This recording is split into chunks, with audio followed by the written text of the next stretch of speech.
Hey guys, this is the last lesson in this unit. Today we'll be transitioning from Chinese sports into sports from around the ancient world. Um, some of these are pretty interesting sports. I thought they were a lot of fun. Definitely stuff you've never seen before. Some are very complicated and some are very simple. So, without further ado, we'll talk about the fisherman's joust, which started in Egypt. Very much like in the ancient world with jousting on horses. In Egypt, sometimes two boat crews would row towards one another with the intent of knocking everyone off the opposing boat. Sometimes they were allowed to use their paddles. I say they, I mean the members of the boats were allowed to use their paddles to knock the other people off. And then there would be someone standing on the boat with a fishing gaff trying to stab members of the opposing boat crew. This was oftentimes used for entertainment for the pharaoh in Egypt and took place on the Nile River. And for the fact that it took place on the Nile River, oftentimes members of the losing boat crew would be eaten by crocodiles or hippos that were in the river. I really encourage you to go watch this video of a modern day fisherman's joust. I don't want to show it on here, but it's it's pretty cool. It's very funny, but it's a good example. Then you got Naumachia, which is in Rome, and this is not really a sport, but it kind of is. So essentially, what would happen is the ancient Romans would flood arenas and recreate famous naval battles of their time. So they would oftentimes use prisoners of war or just prisoners in general who had been sentenced to die, and they would just throw them into these battles, and whoever came out got to live to fight another day, and everybody else died. It had the highest mortality rate of any of the ancient sports because the purpose was to kill everybody else. Very much like in Rome, they had the gladiators. Then you had sports like Venatio, which typically would pit starving animals such as bears, lions, tigers against gladiators, sometimes even elephants. And they would throw them against gladiators, and sometimes the gladiators weren't even allowed to use weapons. They would have to fight these animals who were starving with their bare hands. And if they were able to defeat the animals, then they were allowed to leave, but typically the animals won. Um, the thought behind this sport was that it gave it an interesting plot line, having to fight wild animals versus humans. Then you got Nguni stick fighting, which was the Zulus of South Africa. And what would happen is Zulu teen males would practice stick fighting. Oftentimes, the Zulus fought with sticks, with spears. So this was a good skill to have because being a warring tribe, the Zulus would have to go fight other tribes. Each person got two sticks, one for defense, one for offense. Typically, no one died in practice, but scars and bruises were common, and they were like it was like a badge of honor to have a bunch of scars. Um, and they still do this today in South Africa. Not really as like a training like they would have before, but more as like a cultural event.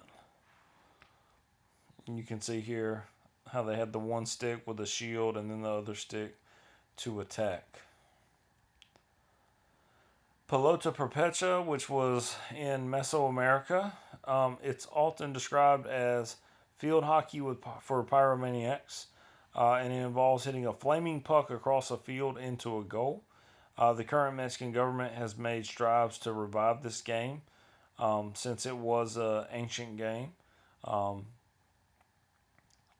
and you can see they have a flaming ball or puck, and then they're trying to hit the ball or puck into a goal with sticks. So very similar to field hockey, but the ball's on fire. In Yemen, one of the most famous sports or most popular sports is camel jumping. And it's literally exactly what it sounds like. It's just jumping over a camel. Um, and so there's not much to it, but when you're in the Middle East in a desert, jumping over a camel might be entertaining, even though we have, way more intense sports here.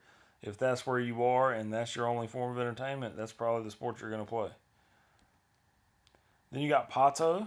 Pato takes place in Argentina. If I'm not mistaken, Pato is Spanish for duck.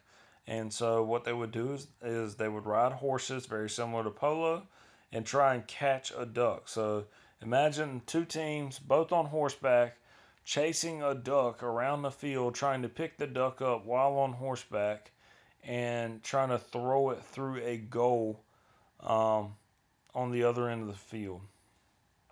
Typically, in ancient times, the Pato field would be between two villages.